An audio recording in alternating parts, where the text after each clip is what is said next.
Good morning. Good Hi. morning. Hi. Everybody hear me? Everybody say something. Test your Something. microphone. Testing 1, 2, 3. Testing 1, 2, 3. Great. Okay, it sounds wonderful. Hello. Wow. Hello, Isaac and I are here in the conference room. Mario. Nice. You have a nice radio voice. Yeah, he does. Why don't you play some songs for us? That's right. We could turn this into a lounge singing event. Yes. All right. Welcome. Welcome. Everyone's coming in. Okay, good.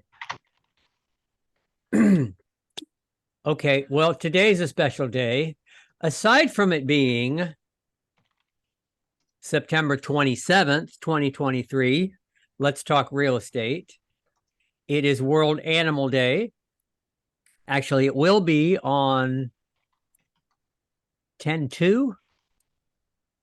I wrote 10/24, but it's anyway, it's early in October, World Animal Day.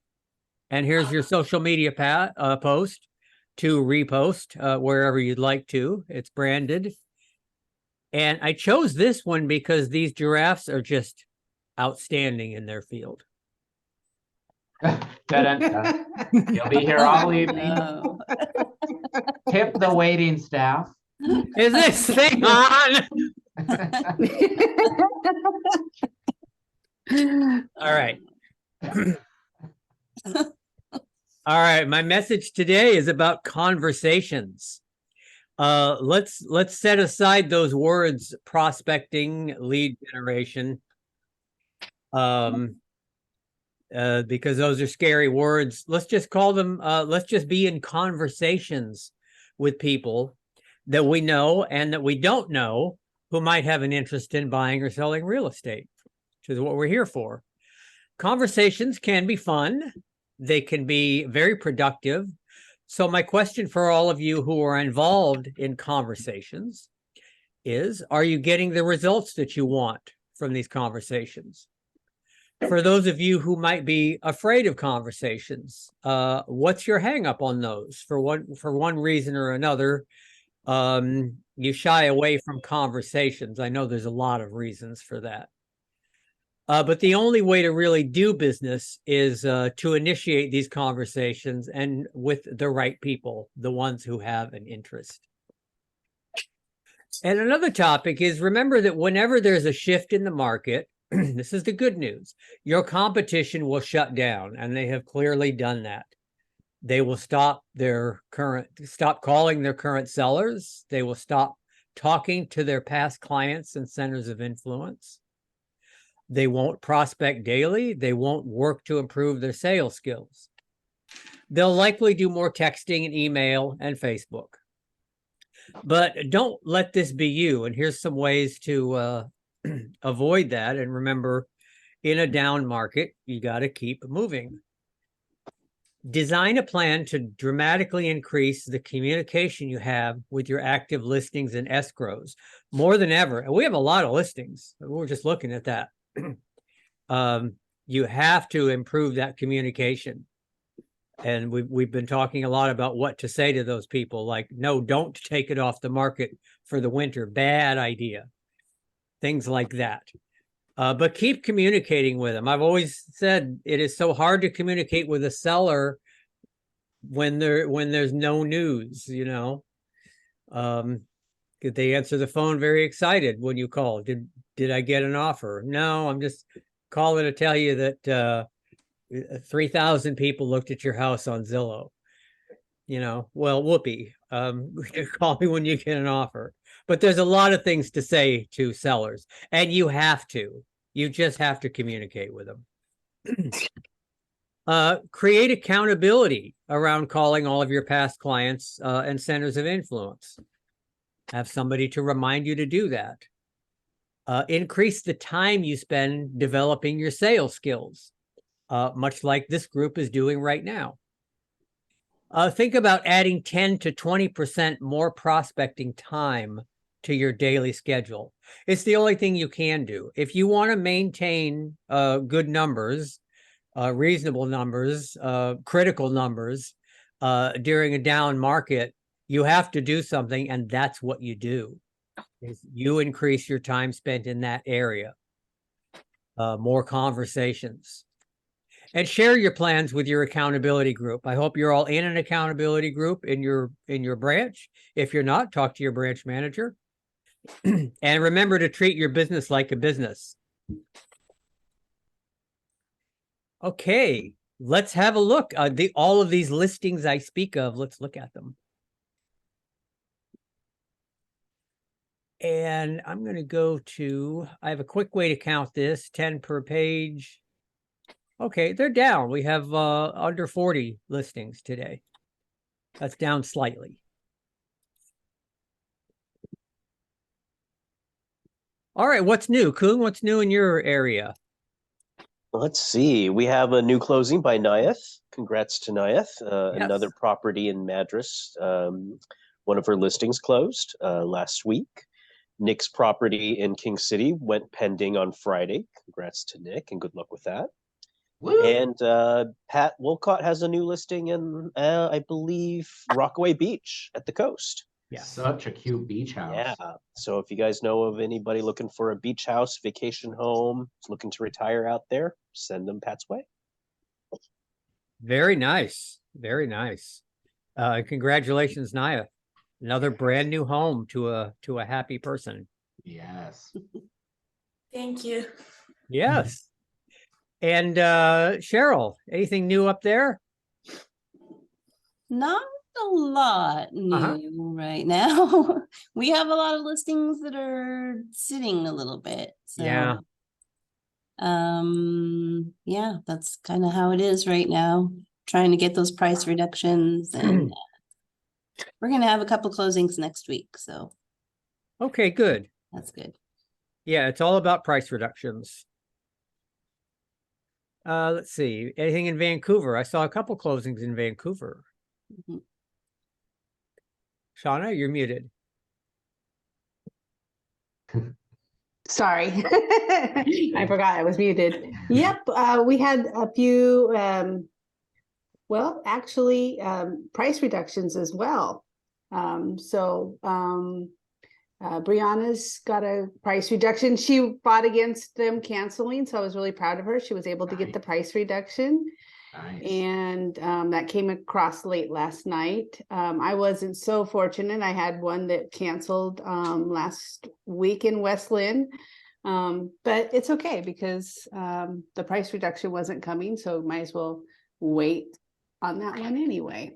So yeah, we've been busy in Vancouver. We have some sales that went into escrow this week as well. So things are picking up. Excellent. Excellent. All right. And how about Idaho? How are things out there? Let me pull up the map a little bigger. Well, we have a pending from Lee. Lee received an accepted offer on her listing in New Plymouth.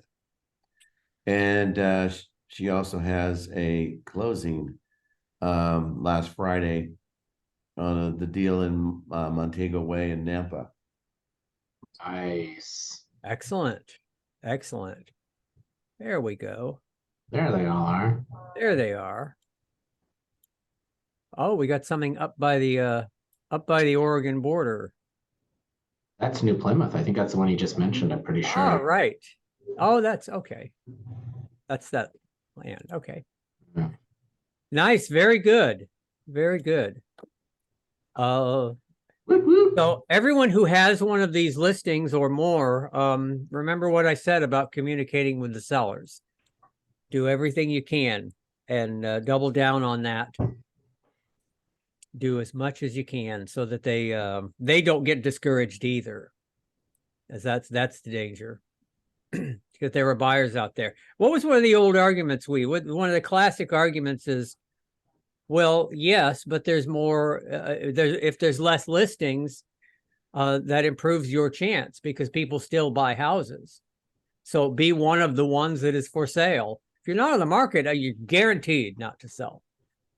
So I will say that I did try really hard with him. I even showed him a proof of an advertisement that I was just going to put out in a really nice magazine, and he was going to be featured, but he still declined. He's going on a trip. He's just got a lot going on. So I took him out of the advertisement, but I did mention it to the other 2 listings that I have. So I'm spending some money on them in a really nice publication that goes online. It's called Haven. I don't know if any of you have seen that before, but so I'm kind of excited to get that out to them today. So they give me at least, another month or so before they decide anything different or possibly a price reduction. Just trying to keep them motivated. Yep. It does Yeah. take longer. It's taking longer. I have one that went in a listing that sold, but it was a really great listing. I had a lot of interested people, but it still took 2 weeks. Mm-hmm. okay. Yep. Mine was 3 months. Right. Now, Which is- are you getting any feedback that they expect something miraculous to happen after the first of the year? Like interest rates will suddenly drop 2% and home prices will go up 20%? Is there some thinking that it's going to be next year is actually 2022 and we're going to see those things happen again? Nobody said those exact things, but I do believe that I have my one that will be relisting in the spring. Of course, I'm encouraging him to relist with me, which I'm sure he will. But he's got a lot of people that are loan officers and people in the business and talking in his ear. So yeah, he thinks that it's going to be better in the spring for sure. Yeah. Okay. Well, he's not wrong. Nobody's wrong, but Mm-mm. nobody I knows the didn't- future. Yeah, I didn't disagree with him. Yeah. I just asked to list it for him when he's ready. Right. Okay. Okay, good. Good work, everybody. A lot of good listings. All right, let's see. I did that. Any office events, anything happening? Let's do that now. We'll do this now and then we'll do it later if there are anything. Kung, have you got anything scheduled? Yeah, we have our monthly lunch and learn this Thursday, tomorrow at noon at the Portland office. Old Republic will be here with a special guest to talk about deductions that we can take when we do our taxes. This will be a good class, save you some money, and find ways to maximize your tax returns. Okay. And every week we're still doing broker tours. We had a great time yesterday touring some great houses in the Southeast Portland neighborhood. So much fun. Yeah, talked to a lot of great agents, seeing what their experience is with the market and seeing how their listings are going. Right. It's a good experience for all involved. So if you have the time on Tuesdays, come join us. It's fun and very informative. So. Mm-hmm. And that includes Vancouver agents. If you just simply want to join us, just to see what's out on the market as family, do it. Absolutely. Absolutely. I'll just give you a little insider tip here. When Kung chooses the properties to he looks for the word food. We I have to knew make that it was worth coming. it. Yeah, why not? It's a high priority. First, he starts at the high price. Yes. Million plus food, we're there. It moves to lobster. Well, I mean, you need to eat. You might as well, get some things done while you're gone as Right, well. exactly. We had a really good quiche yesterday. That was Oh my fun. God, such a good quiche. Well, I am so glad that that's happening. I know it certainly we didn't do it during COVID, but it was kind of slipping anyway. But years past, there is so many benefits to that. You get to tell your seller you had a bunch of realtors over. That's good. But the realtors get to meet each other within companies, right in their own territory, right in their own, field office, as it were. And it's an excellent it's just an excellent activity all around. So if that's happening in your area, please consider it. Is anyone else doing that? It's time Something to think start. about. Yeah. Something to think about. Any other events? We have the Harvest Festival coming up in Longview, October 14th. It's a Saturday. It's going to be lots of fun. They closed down the entire street, not the entire street, but several blocks of Commerce, the blocks that we're on. Nice. And it's a big event. There'll be lots of things there. You name it, it'll be there. They have music and food and drinks and crafts and stuff for kids and Nice. all the things. It's a good time. Okay, October 14th. Everybody put that on your calendar. I just did.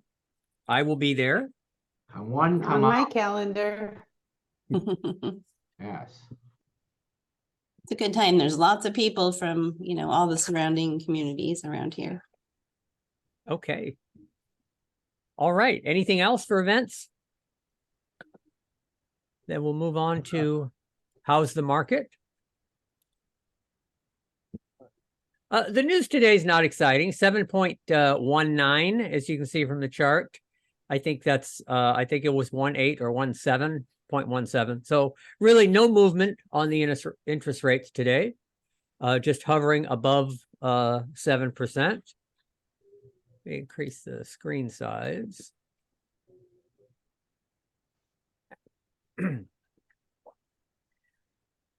So no news is good news. The rate of inflation that comes out monthly, so we don't have anything. I updated the Cowlitz County. Thank you, Cheryl. I got that for the previous month. There's the seller's market. So in every area by this measure, we are in a seller's market because we have little inventory. And here's a real quick one about the Federal Reserve recent meeting. Kuhn, what's happened with that? Let's see. The Federal Reserve is rightly on pause and is looking for more data before determining its next course on interest rates. With fewer job openings, slowing job gains, and softening core consumer price inflation, the Fed must consider the potential economic damage arising from any future rate hikes. Moreover, commercial real estate has come under stress from higher interest rates, which will further negatively impact community banks due to their large exposure to the sector. Therefore, the Fed needs to wait and not raise rates. Possible interest rate cuts then need to be considered once inflation is fully under control. So again, we're all hoping that the rate hikes stop and they go down. It would have benefit everybody in all aspects of real estate, commercial and residential. That's what we're all hoping for. But in the bigger picture, remember, they're not really high. Right. That's another issue. And time will fix that because society will adjust to this interest rate, which is not a bad interest rate. So there's two things, but everybody's looking at the Fed right now so closely because we want those low interest rates back. Right. But those low interest rates were the result of crisis. They were a result of the financial crisis in 2008 and then COVID. And that's what caused those probably artificially low interest rates. Those aren't historically correct. Unless you like crisis, then hope something happens.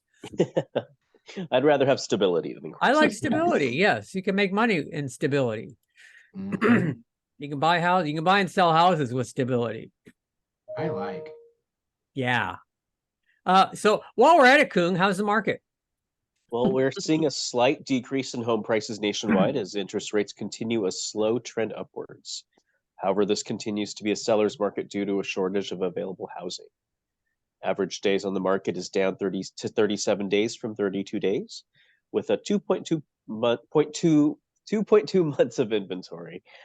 Median home prices have decreased 2.7% over last year, from $550,000 to $534,900. Interest rates are currently at 7.19% and are expected to fluctuate slightly over time. This is a great time to list while it's still favorable to sellers, and buyers also benefit from dropping prices. Excellent. Excellent. Who has a microphone? Kat, do you have a microphone?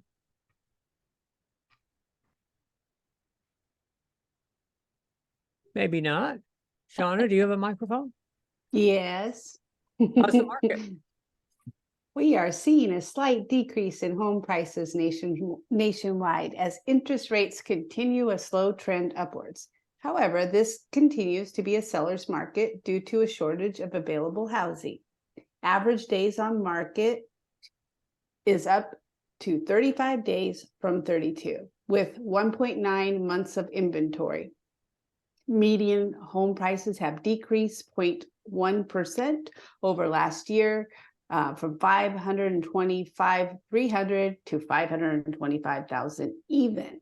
Interest rates are currently at 7.19% and are expected to fluctuate slightly over time. This is a great time to list while it is still favorable to sellers, and buyers also benefit from dropping prices. Nice. Nice. All right, a good market. How's the market in Cowlitz County? Cheryl? We are seeing a slight decrease in home prices nationwide as interest rates continue a slow trend upwards. However, this continues to be a seller's market due to a shortage of available housing. Average days on the market is up to 37 days from 34 days, and median home prices have increased 8.5% over last year. The median home sold price in the area is $413,400. Interest rates are currently down to 7.19% and are expected to fluctuate over time. It's a great time to list, but it's still favorable to sellers, and buyers also benefit from dropping prices. You still got increases in prices. That's good. That's good for sellers. Cash in on that increase Yeah, as it goes down. I was going to say, I think it's going down now.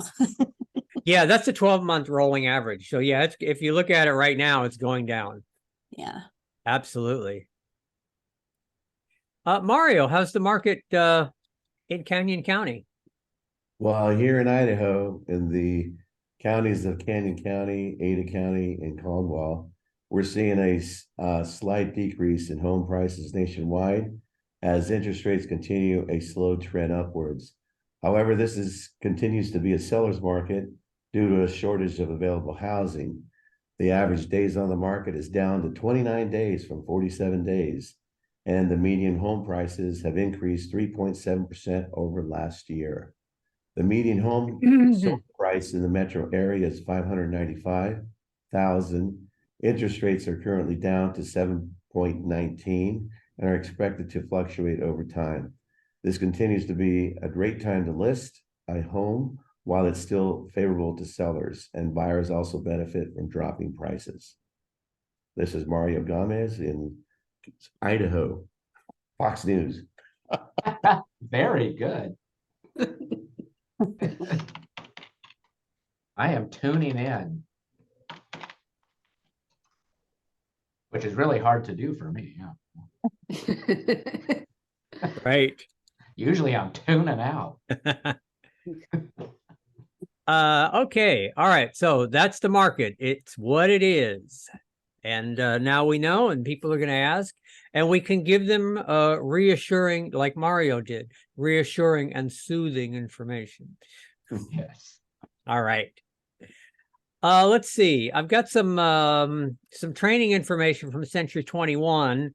And I guess the last two things I was bringing you might have been a series that has fizzled out. So the Social 121 videos, I look like they didn't post another one this week. Is that right, Cheryl? I've still got. It seems like they've been going every 2 weeks. So there might be one next week. Okay. Because this is the same video that said to take it not sideways, but vertically. Yeah. Okay. Yeah. Well, all right. So, and which is still there if you want a lesson in that. How to take a quick video. And was that to optimize for Instagram? I believe. Yeah. Okay. Okay. The same with Level Up. I didn't get one of these this week, but they were regularly bringing us information on how to get quick training on MoxieWorks components. And so this is a valuable resource. And then what we have for you is from Century 21 University, the Accelerate Agent Productivity.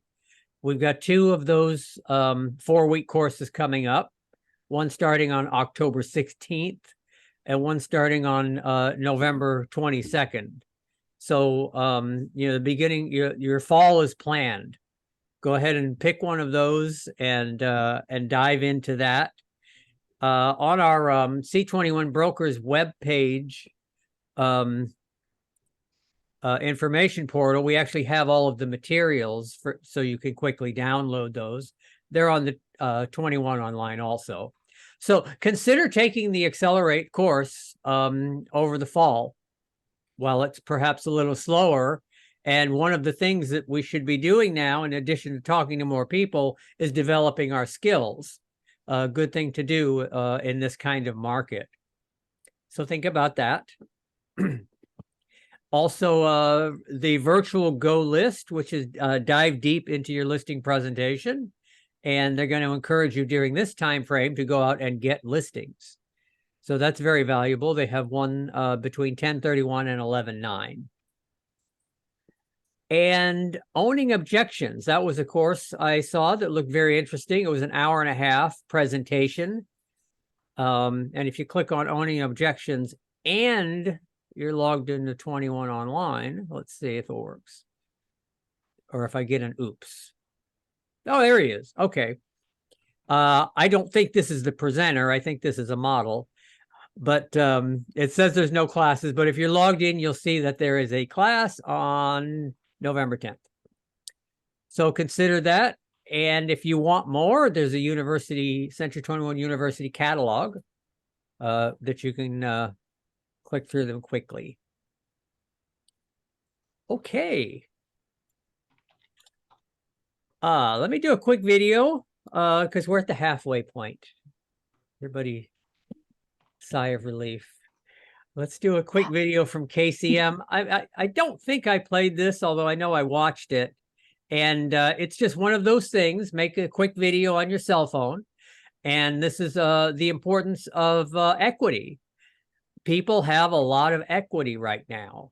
Sellers do, which gives them, gives them some opportunities. Also look at this video and consider if this is something that you'd be willing to make videos like this and see how easy it is.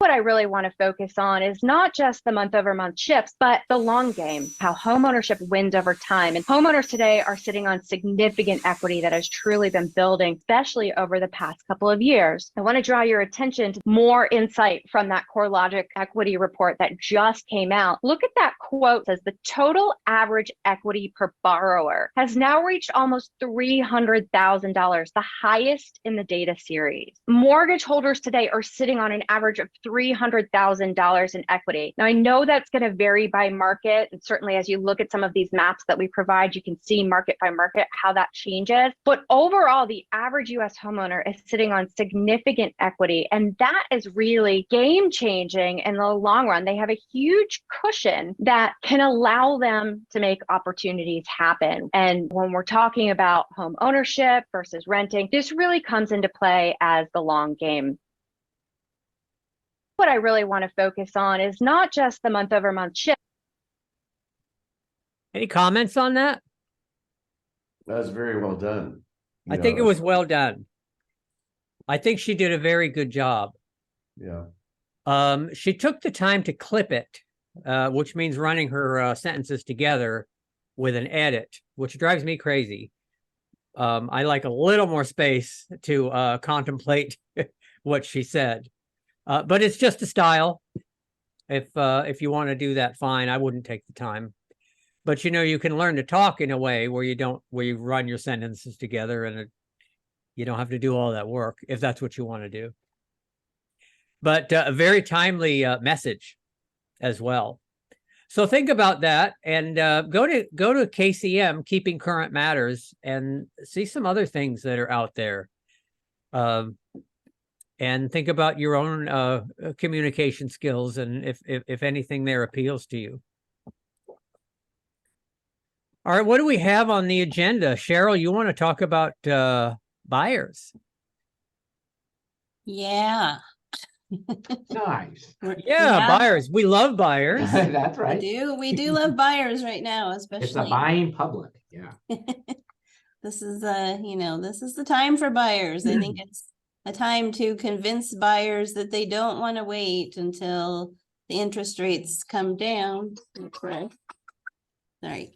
We don't want to wait till the interest rates come down, because there's going to be a million buyers out there competing, and the prices are going to go up, and you can't change the prices, but you can always refinance and get a lower rate later on. That's right. So Right. that's my theme right now to all the buyers out there. Okay, so we've talked about this before, but I'm finding we need to do more buyer presentations lately. We need to explain to them, what they're getting from us as agents, and our value. And a lot of places they're talking about, you may have heard about the lawsuits and everything about the commission for buyers agents. That's a whole other subject that we're not going to get into. But anyway, we need to be able to explain our value right now. So this is just a quick, 10 steps on a buyer presentation, things to be sure to include. So the first thing you want to find out is their motivation. Why do they want to buy a home? And, encourage them that they're making the right choice, and for the reasons I just mentioned, and for whatever reason it is that they're buying something. So find out what's important to them, the concerns they may have, the timeline, all the important things. You'll want to find that out right away. So just having a conversation with them and let them know they're making the right decision, and you're going to help them. Then explain all the process. That's the main thing about that you want to explain to buyers, is what's going to happen, manage their expectations. So explain pre-approval process, recommend a lender. Pre-approval lets us all know what you can afford, in that way, you can let them know that they won't be wasting their time as well as your time, and the seller's time if they're shopping in a market that they can't afford. So in that area, also explain your market knowledge. Let them know what's happening in your area. Send them those neighborhood news letters. Those can be great for buyers to let them know, what's happening in some of the neighborhoods that they're shopping in. Let them know what's happening on the national level, and the interest rates and the seasonal fluctuations. I just read something yesterday, I believe, on how we're going to get back to more of the seasonality of the market. So, things will slow down, the prices will go down a little bit during the holidays, and then they'll go back up in the spring, like the normal market. So it's very important to me to provide you with the most information to empower you to make the best decisions for yourself. That's something you want to say. Well, very well put. Yes, inform them of what they need to know. Okay, so then the home shopping part of it, explain how this works, what you are willing to do, and when you're available. Let them know you're going to send them some listings, and then they can pick out some that they want to look at, but we're not going to look at the ones that are way out of the price range. And, we're not going to show 20 homes in one day. That's just not a possibility. So let them know, give them the expectations, and then all the things that you will do.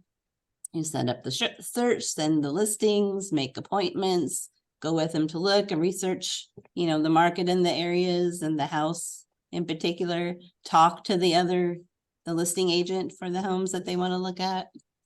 And then explain your knowledge of the homes and the areas. Do a CMA if they're really interested in a house. When they ask how much to offer, have an answer. Let them know if they ask the listing broker how much to offer, they are going to get a different answer. So yeah, you want to make sure that they're not going to, because a lot of people think they're going to get a better deal if they go with the listing agent. It always surprises me how many people actually think that. And they don't understand that the listing agent is representing the seller and not them. So be sure to explain that. And a lot of them don't want to deal with buyers. Yeah. More and more for and sure. more, you're gonna see that listing agents do not want to work with a buyer, Yep. especially one that has already wrote an offer with an agent. Yes, that's for sure. And that might be a good time to bring up those buyers agency agreements. Get those signed now if you can. That helps you keep those clients once you've invested some time in them. It Or before educates you them. invest time in them. Yeah, yeah. Okay, so then the next thing, you're going to negotiate the sale price. Explain all the things, what influences the sale price. All the things in the market. Then what's going to happen when you make an offer, what things can be negotiated, the price, the inspection, appraisal waiver, closing costs, et cetera, et cetera. And then, the things that are not going to be negotiated. Right now, things are pretty much up for grabs. I think sellers that really want to sell are going to negotiate on most things. Mm-hmm. So explain your relationships with other brokers. Always call the listing agent. That's a great thing that we offer as realtors. We, just a person that's out there looking by themselves isn't going to know the other agent and isn't going to be able to get things out of them like we are. So you can also check other sales in the area, other buyers, brokers. Your relationships with other brokers absolutely affect negotiations. Well, I also say if you don't call the listing agent and just send a offer as a listing agent, I find that very unusual and weird, but it happens. Yeah, it is weird. But yeah, I feel like you always want to call them and at least let them know that there's an offer coming. I like to call them before you even write up the offer and just make sure, there's ask if there's any other offers, what the sellers value, what they really want, if they want to be able to have some time to stay in the house and find another one, or if they need to get out right away. There's a lot of things you can find out and what's important to them. Okay, so then you can explain to them the next things that happen after you get an accepted offer. You're going to open escrow and explain the earnest money. You don't want to have late earnest money, which Shauna's going to talk about. And then explain your relationship with the escrow officers, the lenders, et cetera, and how it helps your client. Always be letting them know your value. And then the quote for that is, because I have great relationships with industry professionals, it helps get things done and your deal closed on time. And it really does, actually.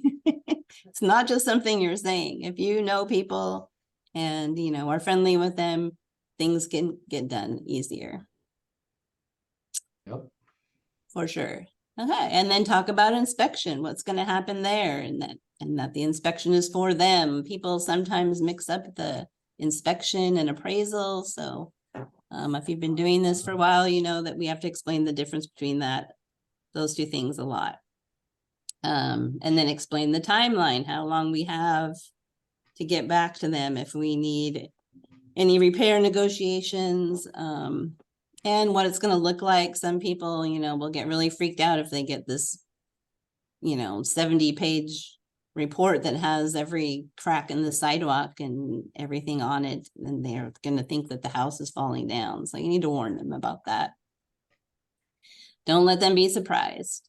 And You then need a good again- inspector for that. Yeah. Yeah. If the van says the sky is falling as their tagline, that's not your inspector. No. But they're out there, We call those deal killers. deal killers. We want an honest interpretation of what's happening. Yes, I find it really, I love inspectors that can really explain things to buyers without scaring them. Right. And that's one of the reasons why it's really hard if your buyers aren't there when the inspector comes. I just had one where the buyers were out of town, and then he sent the inspection, and it was 100-year-old house, down by the lake, and that it was scary. It was scary looking to me, but they were good with it. Thank goodness. Oh, good. Yeah, A that's 100-year-old a house, tough one. everything's obsolete. Yeah. That's going to be a long bullet list of things to look at. Yeah, it's got a lot of things, but that's what gives it character, and that's what they liked about the house. So that was good. Mhm. And the inspector was also really good. He called them and went through it all with them. So it's important to have those relationships.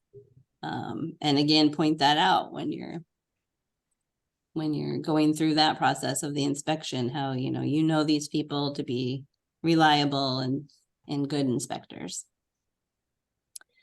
Okay, and if you need any contractors, you'll be knowing those too.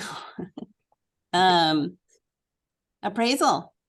So talk to them about the appraisal, what can happen and what it means if the, appraisal doesn't come back the right amount, what goes on from there, negotiations on that.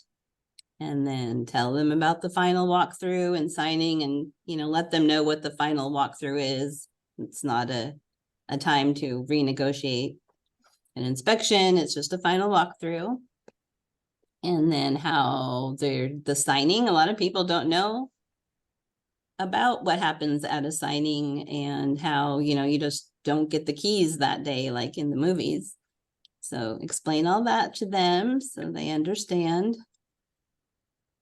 And then closing day and how you're going to get them the keys and all that. Explain that all to them, and then explain to them how you get paid as a buyer's agent. Use a buyer's agency agreement and negotiate commission if necessary. And you'll be able to tell if that's a thing or not. So some people it's important to do, and truthfully, they can always get out of it anyway. If they don't want to use you don't want to be helping them anyway, but it's a good thing to have. Remember, they are watching how you negotiate, if you can negotiate for yourself and know your value, how you will be able to, if you can't negotiate for yourself and know your value, how will you be able to negotiate for them? So make sure you do a good job on that. Remember the no next question answer. Right. I will not lower my commission. Do you attend the closing at escrow? That's, up to each individual agent. I like to, if I can. I don't think Annie Fitzsimmons does not recommend it, because you could get into, some liability things there, but it's, some people want you there and some people could care less. So it's another thing that's kind of up to you. Yeah, I go, and sometimes I show up at the end. Yeah. I'm always there because I want to make sure that everything is the way it's supposed to be and it closes successfully. I oftentimes just there for support, Yeah. you're there as an agent from beginning to end, and that's pretty much the end, but it's also a good opportunity to continue that relationship and Right. and ask for referrals. Mhm. Continue that relationship. Exactly. I mean, And that's- you And learn you can bring something. those closing gifts at that time too. that's the prime time to uh, continue the relationship by completing something together successfully. You know, and then looking forward to working again. You know, so I always attend. I agree with you. Yes. Good. Well, I think you should attend, and it's the, excuse me, it's a traditional training to do that. I'd have to rewatch what Annie Fitzsimmons said, but I think it was pretty basic advice. Just don't put your foot in your mouth. Don't give legal advice. You know, speak when spoken to. You know, you can't get into trouble if you know your place. Yeah. I Like- almost always do if I can, but yeah, Annie Fitzsimmons says don't go. So Interesting. And she knows what she's talking about. You have to understand why she says don't go. You yeah. can just sit there and get them coffee. Yep. But the escrow officer's gonna flip the pages and do all the work. Mhm. But if there's anything that's not clear and you have something to contribute, I think you can. So Just sit there and smile. sit there and smile. Mhm. But you want to participate, it's a big deal. Yes. You brought them there. We'll enjoy the escrow officer taking the ropes a little bit. Exactly. Yeah. Now, if it's if you're a seller, if it's the seller, you know the escrow officer. It's your escrow officer. Mhm. Right. So it's an opportunity to meet other escrow officers as well. You've been talking and negotiating for months. Let them do the chatting. Yeah, let them do the work. Yep. All right. Okay, I wanted to show you that there is some other, before we get to this, there is more on working with buyers under here. There's a whole set of blogs under here, and one of them is working with buyers, and that's our basic review course on working with buyers. So check that out if you want to think more about working with buyers and pursue some buyers right now.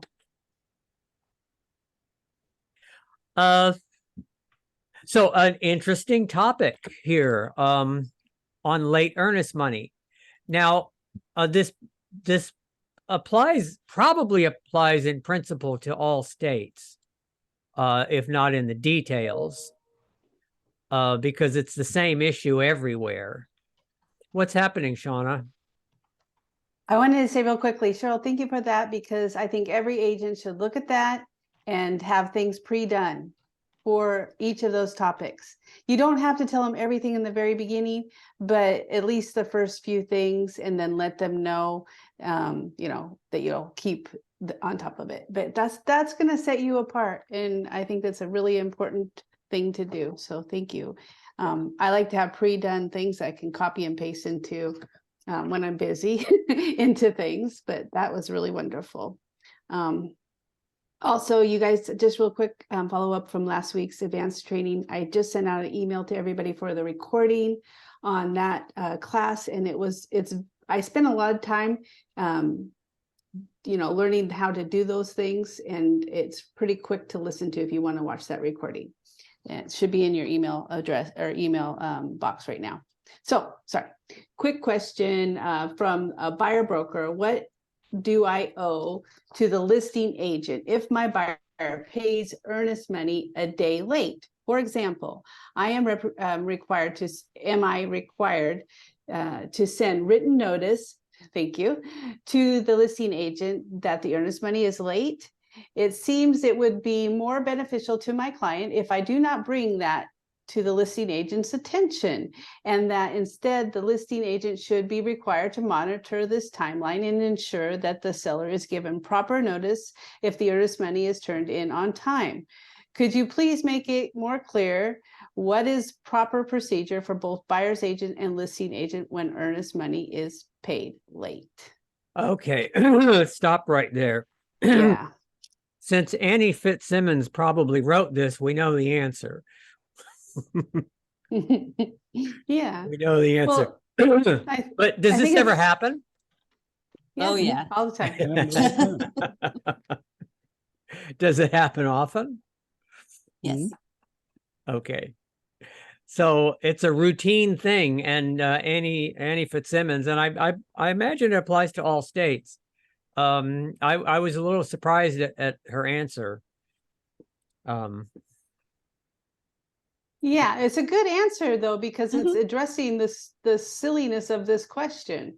Because to me, the question is kind of dumb, but it is a question that, I mean, people think that way. So I think that's why it's such a great answer. It's a great Because answer. Remember, she's a lawyer. She thinks like a lawyer, and she expects realtors to think and act like lawyers also. And she always says, "You're held at the end of the day in a courtroom. You're held to the same standard as a lawyer in your professional practice." That kind of explains why she talks the way she does. So what's the answer, Shauna? you have to tell them everything immediately, especially something as important as earnest money. So the answer to the question is not up for debate. There's no gray area here. Every broker is required to disclose material facts to both parties. Material fact means the information that is substantially adversely affects the value of the property or the party's ability to perform its obligation in a real estate transaction, or operates to materially impair or defeat the purpose of the transaction. And it quotes the law right there.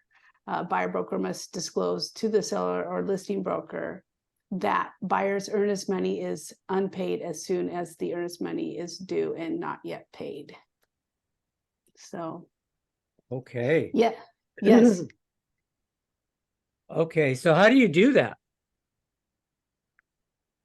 You call them up and tell them. Definitely, there's so many things and so many reasons why this would happen, but usually it's because the buyer's agent may not impose on the buyer how important it is to be on time. When buyer fails to pay earnest money timely, seller has the unilateral right to terminate the transaction, but only until the buyer pays the earnest money. The Department of Licensing has made it very clear that both brokers are expected to communicate to the seller that buyer's earnest money is late as soon as the buyer's earnest money is late. While buyer broker may be correct that failing to report to the seller is in the buyer's best interest, Washington law compels a different outcome. While it is equally true that the listing broker should be monitoring this issue on the seller's behalf, the law creates a safety net to protect the seller by requiring both buyer brokers to timely notification to notify the seller or a listing broker. So buyer brokers firm and listing firm should both maintain transaction folders proving unequivocally the seller was notified. And so keep notes. There's a great way to do that in your transaction desk in Washington, that buyer's earnest money was unpaid when due. Assuming buyer then delivers the earnest money before the seller terminates the transaction, both firm transaction folders should also include that proof that seller was notified of buyer's ultimate delivery of the earnest money. Buyer's brokers firm's transaction folders should also include evidence that the buyer broker was educated. So yeah, there's there's things that happen. To me, it seems like, Cheryl, most of the time it happens because they deliver the earnest money, but the receipt shows the next day, because escrow doesn't record it. I don't know in the other states if that can happen, but we just definitely need that receipt, because it's a trigger. It's the thing that they are going to audit is the earnest money. So you need to make sure it matches, even if they were there and delivered it and the buyer did what they were supposed to. If they don't do it by a certain time, it doesn't get deposited and their receipt won't reflect that. Yep, and the auditor is going to look for something in the file that reflects that everyone knew that it was late. So I don't know. We do an addendum Yeah. to say that everybody agrees that it was deposited late. Yeah. Oh, you do? It doesn't, Okay. yeah, it doesn't say what you have to do. It just says you have to do something and have it in the file, and the auditor will ask for it Even if it's, months later, they'll ask you where it is. So. I think an Okay. email would probably work too. I think so. And I also highly recommend as a listing agent that you keep on top of that. Because if the earnest money isn't deposit, it could be there is a chance that the buyer is not going to perform the rest of the transaction. So you need to know that. I'm always looking for that in Yep. my listings. Yeah, you've seen sellers, especially during the COVID years, any excuse to get out of it, they'll take. And if they see the earnest money's not there, they can cancel the transaction. I've seen that happen. I usually don't submit an offer unless I have the earnest check or the earnest money in my hand. I usually just take it to the title company directly, as soon as I get it that day. But I have made it a practice, at least in the transactions I'm involved, to always have that check and a copy of it when I present it to the other side. Sure. Sure. Okay. All right. That's an important topic. Good to know. Thank you. Managers, if you find if you feel that doesn't apply to your state next week, let us know if that's not the case. If in Oregon it's okay to pretend like it's there. But I doubt it. I feel like Really? that's not a thing. I really Yeah. doubt it. But that was a real question. They don't put anything on there that's not a real question. So an agent out there is like, can I do that? Like, no, you can't. Yeah. Yeah. Doesn't do us any good to tell them it's late. Yeah. But you don't just tell them it's late. You say it's going to be there at noon, tell them more Right. than it's just late. We don't know where it is. Because if you say that, then it's a mystery and they are going to cancel. Yeah. So you need to, where is it? It's a good question. Pat, you're muted. I was going to say, it always helps if the client has the confirmation number that they've ordered the wire transfer. Ah, right. And then you can say, hey, it's coming. We don't know why it's hung up, but here's the wire confirmation number if you want to double check it. That's what I've done. And Sure. everybody seems to like that. All right. Well, good information. And so that's our time. So thanks, everybody. We'll see you next week. Sorry I was late. Thank All you. right. Thank you. Thank you. Bye. See you tomorrow. Bye. Bye. See y'all tomorrow at Right. the lunch and learn. Yep.